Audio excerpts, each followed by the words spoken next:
In a quiet corner of the galaxy, far from the bustling trade routes and glittering cities of advanced civilizations, humanity had finally found a fragile peace. For centuries, humans had fought hard to survive among the stars, carving out small colonies and forming uneasy alliances with alien species. But now, for the first time in generations, things were calm. On board the starship Eclipse *, Captain Daniel Hayes stood on the bridge, staring out at the endless expanse of space. The ship hummed softly around him, its systems running smoothly as his crew went about their duties. The Eclipse * was not the largest or most powerful vessel in Earth's fleet, but it was reliable. Its crew was experienced, each member handpicked by Daniel himself. There was Rachel Monroe, the skilled pilot whose reflexes were unmatched. Jacob Stone, the tactical officer, always seemed to have a plan, even in the toughest situations. And then there was Emily Ward, the xenobiologist who knew more about alien life forms than anyone else on board. Together, they had faced danger before, but today felt different. It started with a transmission from Earth Command. The message was urgent, cutting through the usual routine of patrols and supply runs. Strange energy readings had been detected near the border of Deathworld space, a region feared by almost everyone in the galaxy. The Deathworlders were a brutal species, known for their strength and cunning. They lived on harsh planets where survival was a daily battle, and they carried that same ferocity into war. Yet, despite their reputation, the Deathworlders had always followed certain rules in combat, rules that kept conflicts contained, even if they were bloody. Daniel listened carefully as Earth Command explained the situation. A mining colony near the border had gone silent. No communications, no distress signals, just silence. It wasn't the first time something like this had happened, but the energy readings made this case unusual. They matched nothing in the database, not even the advanced tech used by other alien races. Something was wrong, and the Eclipse * was being sent to investigate. As the ship approached the coordinates, tension filled the air. Rachel adjusted the controls, her fingers moving quickly over the console. "We're close," she said, her voice steady but tinged with unease. Jacob studied the readings on his screen, frowning. "These energy spikes, they don't make sense.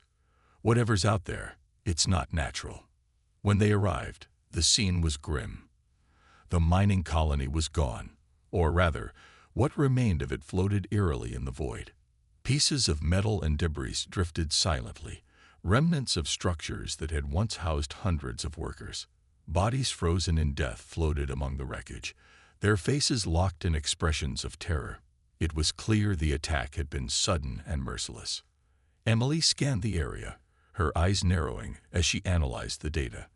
"This isn't like anything I've seen before," she murmured. "Whoever did this didn't just destroy, they obliterated." Her words sent a chill through the crew. While the Deathworlders were ruthless, they rarely left such devastation in their wake.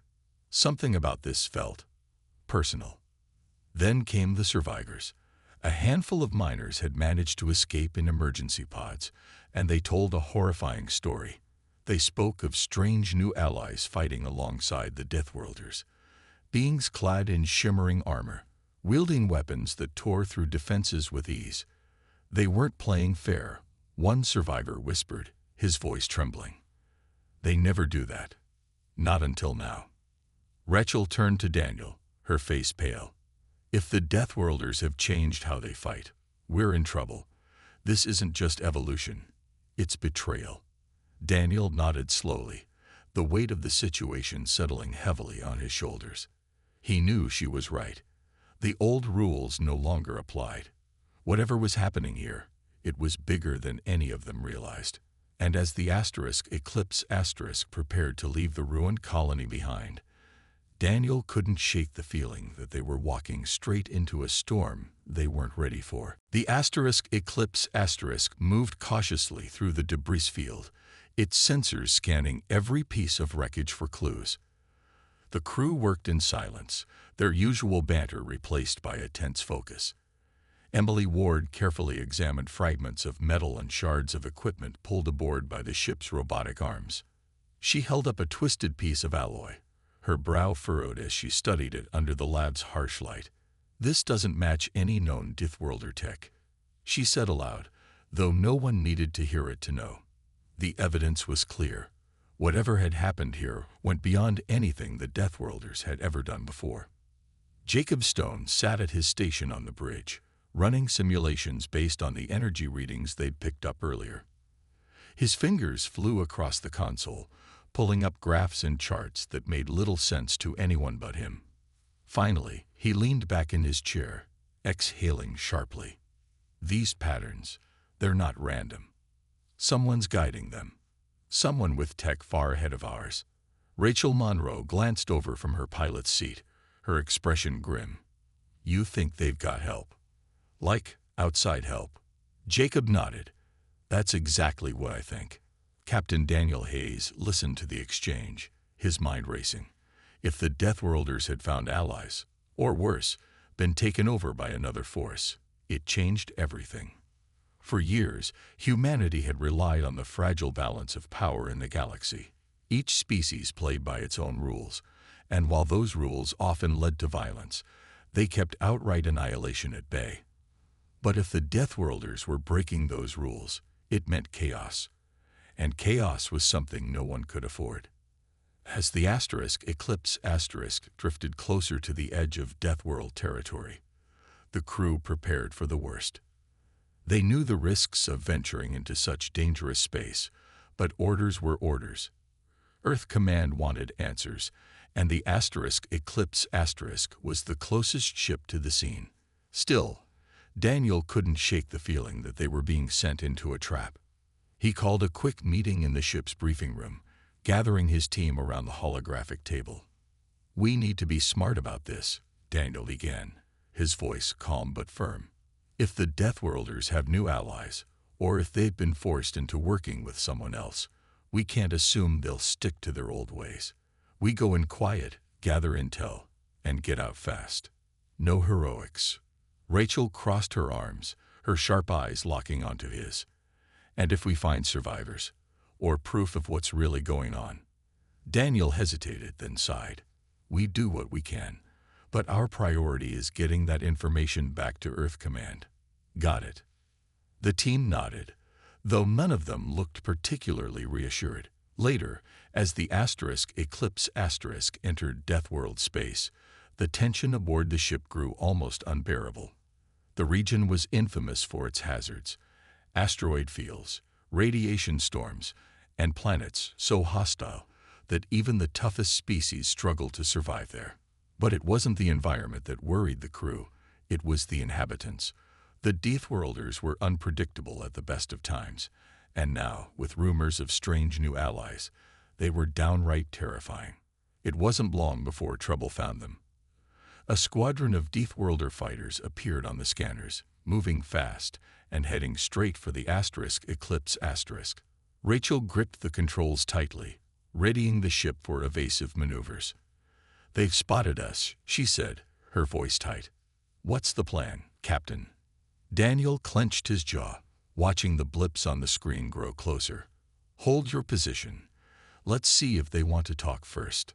The fighters surrounded the Eclipse, their jagged shapes casting eerie shadows against the ship's hull. For a moment, there was only silence. Then, a transmission crackled through the comms. The voice on the other end was guttural and harsh, speaking in broken galactic standard. "Leave. Now." Daniel exchanged a glance with Jacob, who shrugged. "Friendly bunch," Jacob muttered under his breath. Daniel ignored him, leaning toward the mic. "We're here to investigate the attack on the mining colony. We mean no harm." There was a pause, long enough to make everyone uneasy. When the response came, it wasn't what they expected. "You lie. You are spies. Prepare to die." Before Daniel could respond, the fighters opened fire. Rachel reacted instantly, spinning the Eclipse away from the barrage of energy blasts. Alarms blared across the ship as the crew scrambled to defend themselves. Jacob barked orders, deploying countermeasures and targeting the nearest enemy ships. For several heart-pounding minutes, the Eclipse danced through the chaos, dodging attacks and returning fire. The Deathworlders fought with savage efficiency, their movements coordinated and precise. But it wasn't just their skill that unnerved the crew, it was their weapons. Bright, searing beams cut through space, leaving trails of destruction in their wake. These weren't the crude plasma cannons the Deathworlders usually used. These were something else entirely. When the skirmish finally ended, the Eclipse limped away, damaged but intact. Rachel slumped in her seat, breathing heavily. "That was too close," she muttered. Daniel agreed, though he didn't say it. As the ship retreated to safer territory, one thing became painfully clear. The Deathworlders weren't playing fair anymore. And if humanity wanted to survive, they'd need to figure out why. And fast. Back aboard the Eclipse Asterisk, the crew worked quickly to assess the damage from the skirmish. The ship had taken several hits, but nothing critical, thanks mostly to Rachel's quick thinking and Jacob's precise targeting. Still, the mood was somber as they regrouped in the main cabin. Emily Ward sat at a workstation, analyzing fragments of the strange energy weapons that had grazed the ship's hull during the fight. Her eyes darted across the screen, scanning data streams and comparing them to known technologies. "This isn't Deathworlder tech," she said finally, her voice low but firm. "It's too advanced. Too clean." She held up a small shard of metal, its surface shimmering faintly under the light.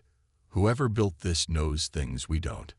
Maybe even more than the Deathworlders themselves." Daniel Hayes leaned against the wall, arms crossed, his expression unreadable. He trusted Emily's expertise, but what she was saying didn't sit well with him. If the Deathworlders weren't behind the new weapons, then who was? Jacob Stone, ever the strategist, piped up from his seat.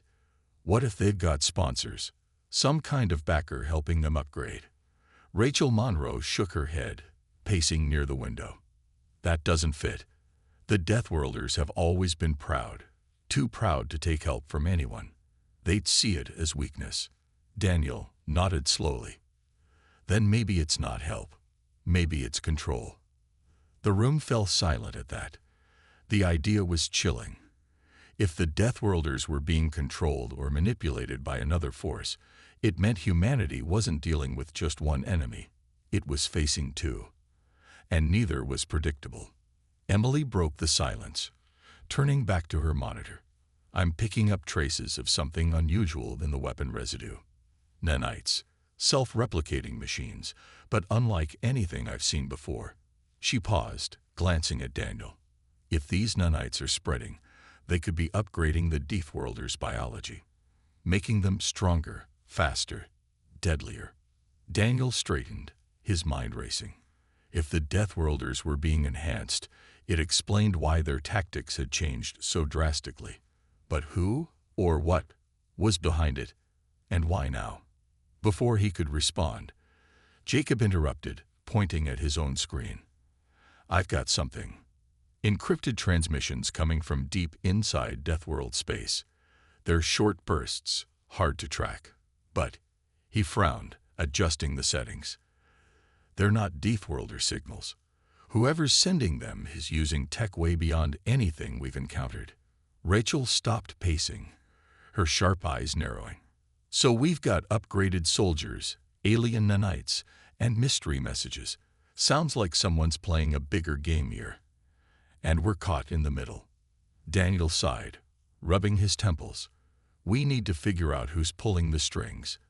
If we can find the source of those transmissions, we might get some answers." Earth Command had already ordered the Eclipse Asterisk to retreat after the skirmish, citing the risks of further engagement. But Daniel knew they couldn't turn back. Not yet. Not when they were so close to uncovering the truth. He turned to his crew, his voice steady despite the weight of the decision. "We'll send a partial report to Earth Command. Enough to keep them informed, but not enough to make them ground us. In the meantime, we push deeper into Deathworld territory. Quietly. The others exchanged uneasy glances, but nodded in agreement. They all understood the stakes. Rachel returned to her station, plotting a course through the dense asteroid fields that marked the edge of Deathworld space. Jacob continued decoding the intercepted transmissions, hoping to find a pattern or origin point. Meanwhile, Emily focused on the nanites, trying to determine their purpose and potential threat. As the Eclipse moved cautiously forward, the tension aboard the ship grew heavier. Every sensor ping, every flicker on the radar, made them jump. They were venturing into uncharted territory, chasing shadows and whispers. Yet, despite the danger, there was a shared determination among the crew. They had seen what the Deathworlders were capable of now, and they knew the galaxy wouldn't survive another attack like the one on the mining colony. Hours passed, and the ship approached a remote moon orbiting a gas giant. Scans revealed heat signatures and signs of activity below the surface. It wasn't much, but it was a lead. Daniel gave the order to land, keeping the Eclipse cloaked as best they could. As the ship touched down, he turned to his team. "Stay sharp. We don't know what's waiting for us down there." Emily grabbed her scanner, her hands trembling slightly. Rachel double-checked her sidearm, her usual confidence tinged with unease. Jacob adjusted the settings on his tactical visor, muttering under his breath about probabilities and risk factors. Together, they stepped off the ship and into the unknown, each step bringing them closer to answers, and perhaps greater danger than. The surface of the moon was cold and barren, its rocky terrain stretching endlessly under a dim light from the distant gas giant. The air was thin, almost non-existent, forcing the team to rely on their suits' oxygen supplies. Emily Ward led the way, her scanner held out in front of her like a compass pointing toward answers. Behind her, Daniel Hayes followed closely, his hand resting on the grip of his sidearm. Rachel Monroe and Jacob Stone brought up the rear, their eyes scanning the horizon for any sign of movement. The heat signatures they had detected from orbit were faint but consistent, suggesting some kind of activity beneath the surface. As they moved across the jagged landscape, the ground began to slope downward into a series of deep crevices. Emily paused at the edge of one, her scanner beeping rapidly. "There's something down there," she said, her voice muffled by her helmet. "It's artificial." Daniel nodded, signaling for the group to proceed with caution. They descended carefully, their boots crunching against loose rocks. The deeper they went, the warmer it became, an unnatural heat radiating from the walls of the crevice. Soon, they reached what appeared to be an entrance, a wide, jagged opening that looked more natural than man-made. But as they stepped inside, the truth became clear. This was no ordinary cave. The walls were lined with pulsating veins of glowing material, casting an eerie light over everything. It wasn't rock. It was alive, or at least part of it was. "This is impossible," Emily whispered, her voice trembling. She ran her gloved hand over the wall, her scanner going haywire. "These patterns, they're not biological, not entirely. Someone, or something, has fused organic matter with machinery." Jacob leaned in closer, his visor analyzing the structure. "Looks like the same tech we saw in those weapons. Whatever's doing this, it's spreading." As they ventured further into the tunnel, the air grew heavier, charged with static electricity. The path widened into a massive chamber, and what they found there stopped them in their tracks. Rows of towering machines stretched high above them, each one connected to sprawling pipelines filled with glowing liquid. In the center of the room stood dozens of pods, transparent and humming softly. Inside the pods were figures, Deathworlders, but not as the crew had ever seen them before. Their bodies were covered in patches of metallic armor that seemed to grow directly out of their flesh. Tubes snaked into their skin, feeding them nutrients, or perhaps something else entirely. Their eyes were closed, their faces pale and lifeless, but their chests rose and fell with steady breaths. "They're being upgraded," Emily said, her voice barely audible. "But why?" And how? Before anyone could respond, a low rumble echoed through the chamber. The crew froze, their instincts screaming danger. Then came the sound of footsteps, slow, deliberate, and far too close. From the shadows emerged a figure unlike anything they'd encountered before.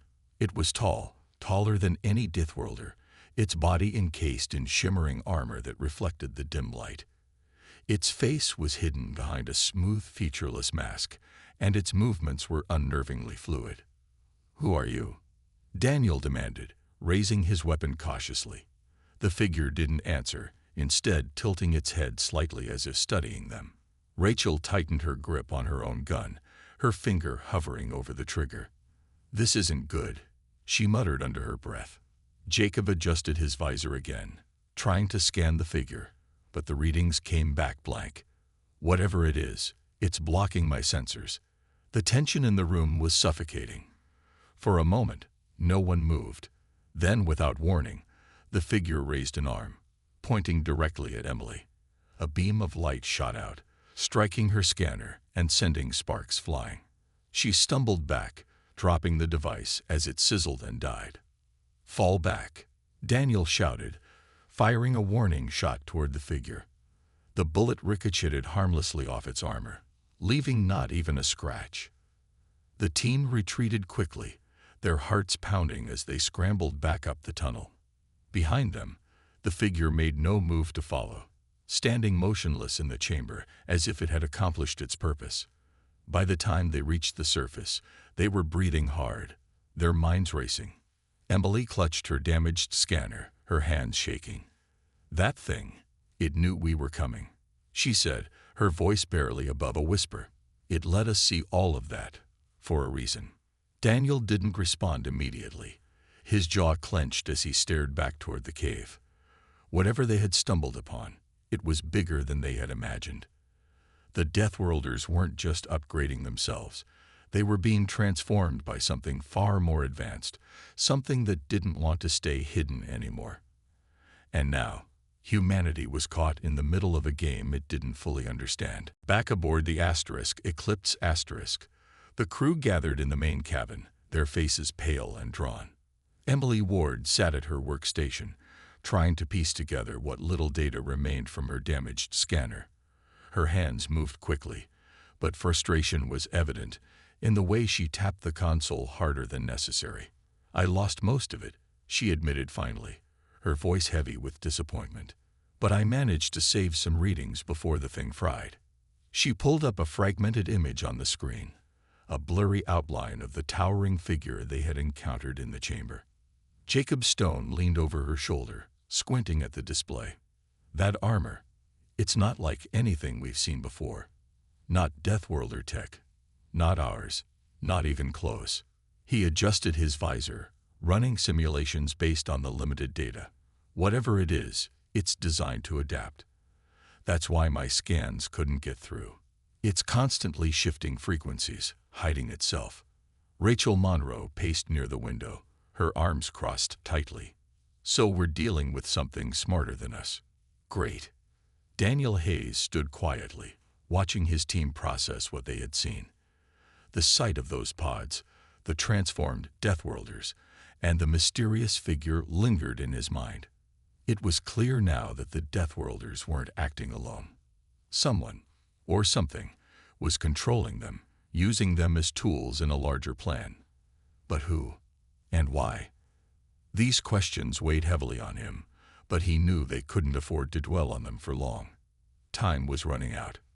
"We need to warn Earth Command," Daniel said finally, breaking the silence. His tone was calm but firm. "If these upgrades spread, the Deathworlders will become unstoppable. We can't let that happen." Jacob nodded in agreement. "But how do we explain this without sounding crazy? Hey, there's an alien overlord turning Deathworlders into cyborgs isn't exactly convincing." Emily looked up from her screen, her expression grim. "We don't have to explain everything. Just show them the data. Even partial readings should be enough to raise alarms." Rachel stopped pacing, turning to face the group. "And then what? Wait for reinforcements while the Deathworlders keep building their army." She shook her head, her sharp eyes locking onto Daniel. We can't just sit here. If we leave now, we might never find another lead like this. Daniel hesitated, knowing she was right. They had stumbled onto something big, something dangerous, and retreating felt like giving up. But staying meant risking everything, including their lives. After a long pause, Daniel made his decision. We'll send a report, but we're not leaving yet. Not until we know more. His words were met with nods of agreement, though the tension in the room didn't ease. They all understood the risks, but none of them wanted to walk away. Emily returned to her analysis, hoping to extract more information from the scanner's fragments. Jacob continued running simulations, searching for patterns or weaknesses in the enemy's technology. Meanwhile, Rachel plotted a new course, steering the Eclipse closer to the heart of Deathworld territory. Hours later, the ship approached another moon, this one larger and more active than the last. Scans revealed signs of heavy construction beneath the surface, factories, power plants, and massive structures that defied explanation. This is it, Jacob said, his voice tinged with awe. Whatever's driving the Deathworlders, it's here. Daniel studied the readings carefully, his mind racing. If they could infiltrate this facility, they might uncover the truth behind the transformation. But getting inside wouldn't be easy. The crew prepared for another mission, this time with even greater caution. They knew the stakes were higher now. The mysterious figure had let them escape, almost as if it wanted them to see the operation. Was it a warning, a test, or simply arrogance? Either way, Daniel wasn't about to let fear stop him. As they geared up to land, he turned to his team. Stay alert. We don't know what's waiting for us down there. Emily checked her equipment one last time, her hands steadier now. Rachel loaded her weapon, her usual confidence returning despite the danger. Jacob adjusted his visor, muttering about probabilities and contingencies. Together, they stepped off the ship and onto the moon's surface, each step bringing them closer to answers, and perhaps their greatest challenge yet. The ground beneath them vibrated faintly, a low hum that seemed to come from everywhere and nowhere. In the distance, towering spires rose from the horizon, glowing faintly in the dim light. Whatever secrets lay within those structures, the crew of the Eclipse was determined to uncover them, even if it cost them everything. The Eclipse roared to life as the crew scrambled aboard, their breaths heavy and uneven. The mission had been a partial success. They had disabled the facility's power grid and freed the creatures trapped in the pods, but none of them felt victorious. As Rachel Monroe piloted the ship away from the moon, Daniel Hayes stood on the bridge, staring out at the receding dome. Its glow had dimmed, but it still loomed ominously against the dark sky. That thing knew we were coming, he muttered under his breath. It let us see everything. Emily Ward sat at her station, reviewing the data she had managed to salvage during their escape. Her hands trembled slightly as she sifted through fragmented readings and incomplete scans. This isn't just about the Deathworlders, she said finally, her voice strained. Whoever's behind this is using them as a test, a trial run for something bigger. Jacob Stone leaned over her shoulder, his brow furrowed. You think they're practicing? For what? Emily shook her head. I don't know, but if they perfect this tech and spread it, we're looking at a galaxy-wide threat. The weight of her words hung in the air. The crew had seen enough to understand the stakes, but the sheer scale of the danger was almost too much to comprehend. The Deathworlders were already formidable opponents, but with their new enhancements, they were becoming something else entirely, something unstoppable. And if other species fell under the same influence, humanity would be outnumbered and outmatched. Back on Earth, panic began to spread as reports of coordinated attacks poured in from across the galaxy. Colonies near Deathworld territory were hit first, their defenses overwhelmed by waves of enhanced soldiers. Entire planets burned, their populations either slaughtered or taken captive. The Deathworlders weren't fighting like they used to. There was no honor, no rules, only destruction. Survivors spoke of strange armored figures leading the assaults, their presence striking fear into even the bravest fighters. Daniel received an urgent transmission from Earth Command. The message was brief but dire. Humanity needed answers, and fast. The Coalition fleet was assembling near Proxima Centauri, preparing for what might be their last stand. But time was running out.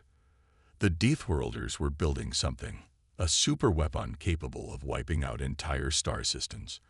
Intelligence suggested it was powered by a pulsar, its energy harnessed and weaponized by the mysterious puppet masters pulling the strings. "We can't fight this alone," Daniel said, addressing his crew. "If we want to survive, we need allies." Rachel turned in her seat, her sharp eyes locking onto his. "And who's going to help us?" "Everyone's too busy running scared to even think straight." Daniel nodded slowly. "Then we make them listen. We show them what's at stake." Using the data Emily had collected, the Eclipse transmitted warnings to neighboring systems, reaching out to former enemies and uneasy allies alike. At first, responses were mixed. Some species refused to believe the threat was real, while others accused humanity of exaggerating for political gain. But as the attacks grew more frequent and devastating, skepticism gave way to fear. Even rival factions began to see the truth. The Deathworlders' transformation wasn't just a human problem. It was everyone's problem. A summit was called aboard a neutral space station, where representatives from dozens of species gathered to discuss the growing crisis. Tensions ran high, with arguments breaking out over strategy and blame. But when Emily presented her findings, showing the fusion of organic and synthetic materials, the nanites rewriting DNA, and the masked figure overseeing it all, the room fell silent. For the first time, the galaxy's fractured civilizations realized they shared a common enemy. Daniel stepped forward, his voice steady despite the chaos around him. "We've spent centuries fighting each other, drawing lines and building walls. But now, those walls are crumbling. If we don't stand together, none of us will survive." His words struck a chord. Slowly, reluctantly, the assembled leaders began to agree. A coalition was formed, not out of trust, but out of necessity. As the Eclipse returned to the fleet, Daniel felt a flicker of hope. Humanity wasn't alone anymore, but the road ahead would be brutal, and victory was far from guaranteed. Still, one thing was certain. The galaxy had awakened to the threat, and the days of playing fair were over, for everyone. The Coalition fleet gathered near Proxima Centauri, a patchwork of ships from dozens of species, each vessel bearing the scars of past conflicts. The sight was both inspiring and sobering, a fragile unity forged in the shadow of impending doom. On board the Eclipse, Captain Daniel Hayes stood on the bridge, watching the massive armada assemble through the viewport. Ships of all shapes and sizes drifted into formation, their lights blinking against the vast emptiness of space. It was the largest joint operation the galaxy had ever seen, but Daniel knew it might not be enough. Jacob Stone pored over tactical maps, plotting potential strategies for the coming battle. His brow furrowed as he studied the intelligence reports. "If the Deathworlders are using that pulsar weapon, we'll have maybe seconds to act before entire fleets are wiped out," he said, his voice tight with frustration. Rachel Monroe adjusted the controls of the ship, her sharp eyes scanning the formations outside. "Then we'd better make those seconds count." Emily Ward worked tirelessly in the lab, analyzing every scrap of data they had collected. Her focus was on the pulsar weapon, the key to the enemy's devastating power. According to intercepted transmissions, the weapon was located at the heart of a heavily guarded fortress orbiting a dying star. Breaking through its defenses would be nearly impossible, but disabling it was their only chance. "If we can plant explosives deep inside the structure, close enough to the core, we might be able to destabilize it," she suggested, though her tone betrayed her doubts. "But getting there won't be easy." Daniel called a meeting with his crew, laying out a risky plan. A small strike team would infiltrate the fortress, avoiding detection long enough to reach the pulsar weapon's core. Once inside, they would deploy explosives and escape before the detonation. It was a suicide mission, and everyone knew it. Rachel volunteered immediately, her usual confidence masking the fear in her eyes. "I'm the best pilot we've got," she said firmly. "If anyone can get us in and out alive, it's me." Jacob hesitated, then nodded. "I'll go too. Someone needs to handle the tech side of things and make sure the charges are set right." Emily looked up from her work, her face pale. "And I should stay here, keep analyzing data in case you need backup plans." Daniel placed a hand on her shoulder. "You've done more than enough. Stay safe." As the team prepared for the mission, tension filled the air. Supplies were checked, weapons calibrated, and escape routes rehearsed until they became second nature. Meanwhile, the Coalition fleet moved into position, ready to launch a diversionary attack to draw the enemy's attention away from the fortress. The plan relied on perfect timing and a lot of luck. When the moment came, Rachel led the strike team aboard a sleek stealth craft, slipping quietly through the chaos of the larger battle. The fortress loomed ahead, its jagged spires bristling with cannons and shield generators. "Here goes nothing," Rachel muttered, guiding the ship toward a narrow maintenance hatch. Jacob worked quickly to disable the security systems, his fingers flying over the console. "We're in," he whispered as the hatch slid open. Inside, the fortress was a labyrinth of corridors and chambers, patrolled by enhanced Deathworlder soldiers. The team moved cautiously, sticking to the shadows and avoiding detection. Every step brought them closer to the pulsar weapon's core, and to the realization that they might not make it out alive. But there was no turning back now. The fate of the galaxy rested on their shoulders. As they reached the final chamber, Rachel glanced at Jacob, her expression resolute. "Let's finish this," she said, her voice steady despite the weight of what lay ahead. Together, they planted the explosives, setting the timer for just long enough to give them a fighting chance to escape. But as they turned to leave, alarms blared throughout the fortress. They had been discovered. "This way," Rachel shouted, leading the charge back toward their ship. Behind them, the fortress began to shake as the countdown ticked down. Time was running out, not just for the weapon, but for the strike team. And somewhere in the chaos, Daniel watched anxiously from the Eclipse asterisk, praying they would make it back in time. The fortress shook violently as alarms blared, red lights flashing along the walls.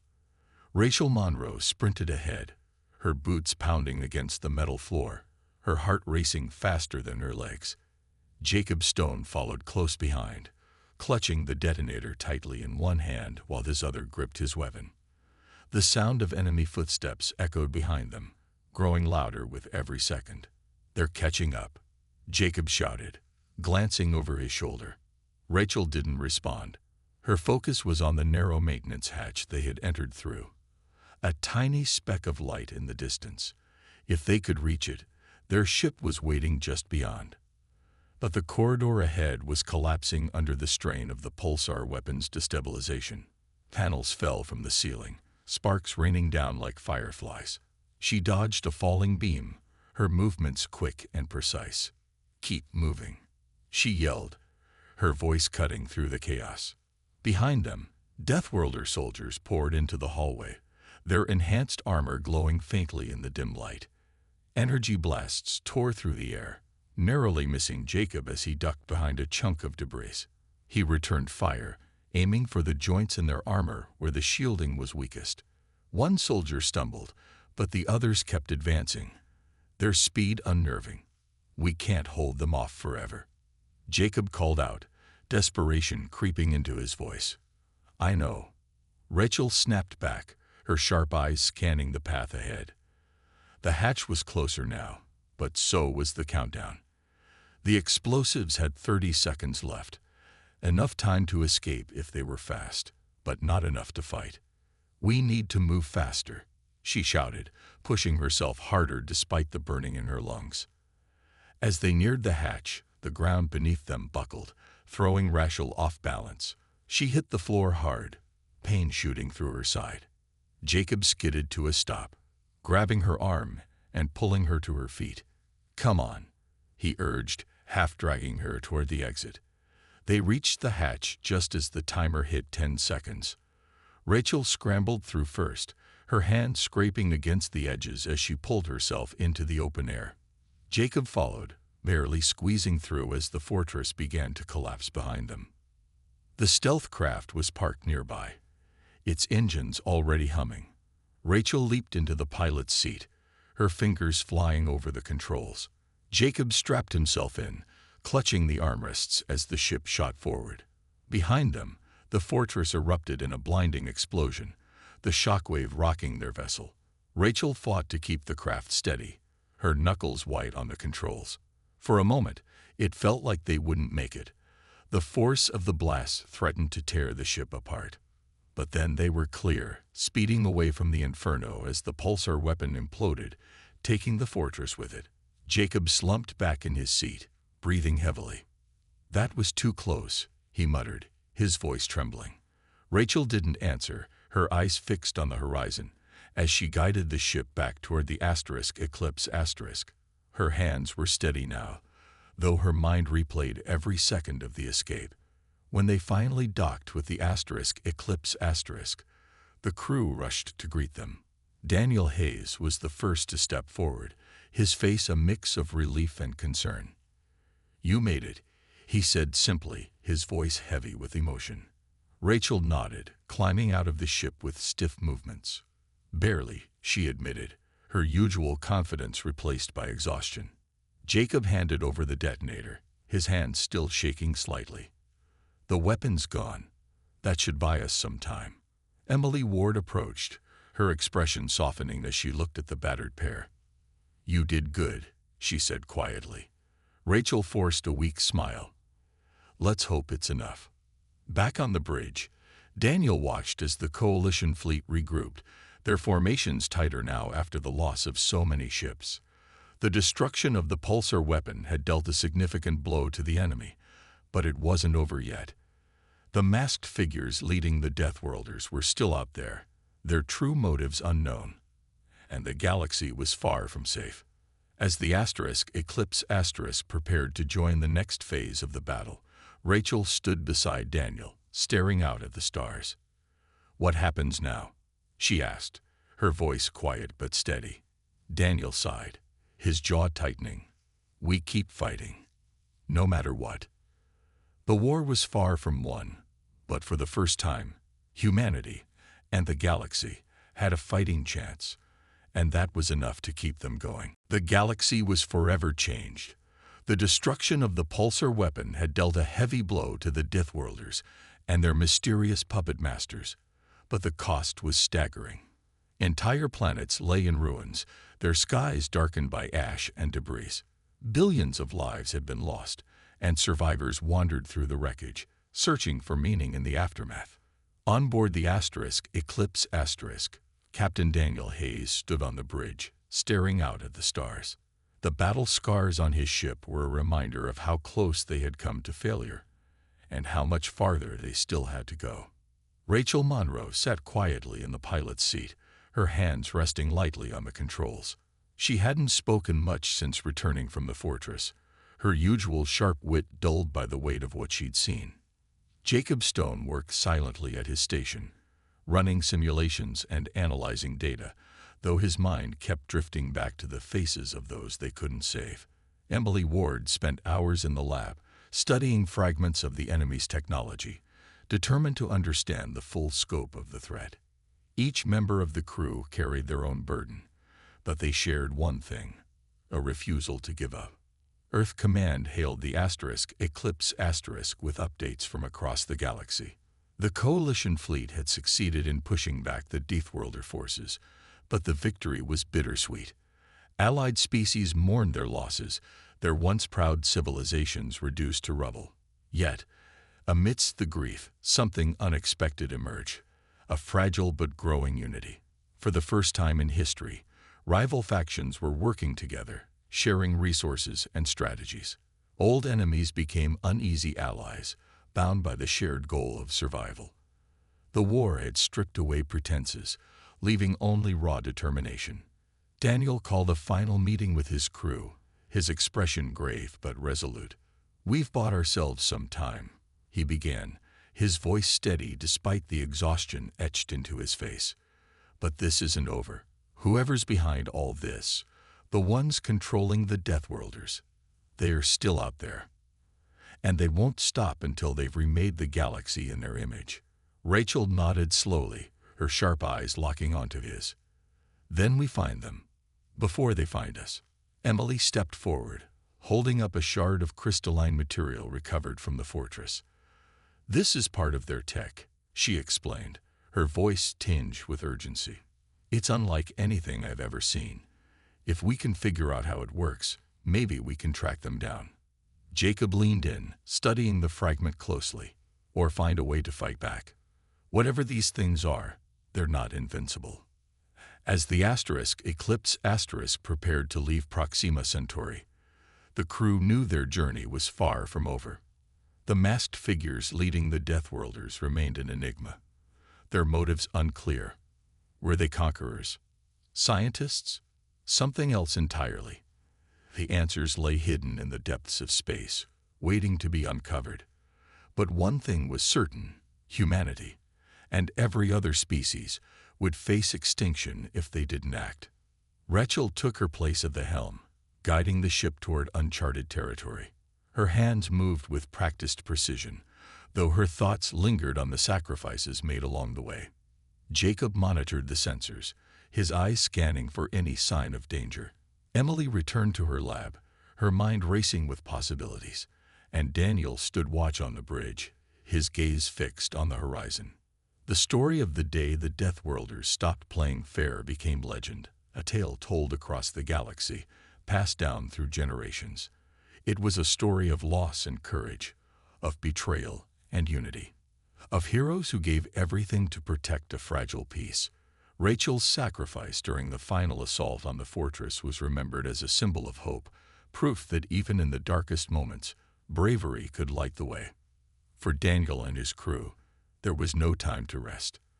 The galaxy was still healing, its wounds deep but not fatal. Together, they vowed to keep fighting, not just for humanity, but for every species struggling to survive. The road ahead was uncertain, fraught with challenges they couldn't yet imagine. But as long as there were stars to guide them, they would press on. And so, the Eclipse sailed onward, carrying the hopes of a fractured galaxy. Its crew knew the fight wasn't over, but they also knew they weren't alone. In the end, it wasn't strength or weapons that would save them. It was the bonds forged in the fires of war. Bonds that proved stronger than fear, stronger than hate, and stronger than death itself.